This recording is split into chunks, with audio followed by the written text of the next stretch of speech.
ছোট্ট ভাইটা নিখোঁজ হওয়ার পর থেকেই তার চিন্তায় অস্থির হয়ে ওঠে পিকু। পরশুরাম তাকে আশ্বাস দেয় যে লাট্টু ঠিক ফিরে আসবে, বলে স্পেশাল ব্রাঞ্চের উদ্দেশ্যে রওনা দেয়। টটিনি বলে যে তোমার চোখে মুখে একটা অদ্ভুত আত্মবিশ্বাস দেখতে পাচ্ছি, তোমায় দেখে সেই ভীতু শিবপ্রসাদ গাঙ্গুলি লাগছে না। পরশুরাম বলে যে আমার সন্তান নিখোঁজ, পরিস্থিতি কখনো কখনো মানুষকে পাল্টে দেয়। এরপরে স্পেশাল ব্রাঞ্চে আসে পরশুরাম কবিরকে জেরা করতে। তবে সে শিবপ্রসাদ হিসেবেই আসে আর কড়া গলায় কবিরকে প্রশ্ন করে লাট্টু কোথায়, না বললে তাকে উচিত শিক্ষা দেবে। কবির বলে যে আমরা ইয়াং জেনারেশনের ছেলে, আপনার বয়সটা দেখুন, মেরুদণ্ড ঝুঁকে গেছে, আপনারা টিপিক্যাল মধ্যবিত্ত। এরপরে পরশুরাম আর কবিরের মধ্যে মারামারি শুরু হয়।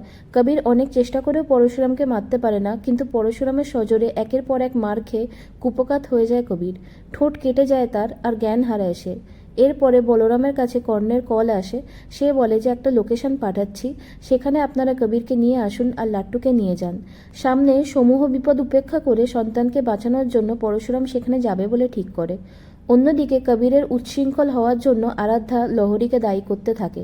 সূর্যোদয়ের আগে লাট্টুকে খুঁজে না পাওয়া গেলে যে কবিরকে এনকাউন্টার করা হবে সে কথাও লহরীকে জানায় আরাধ্যা।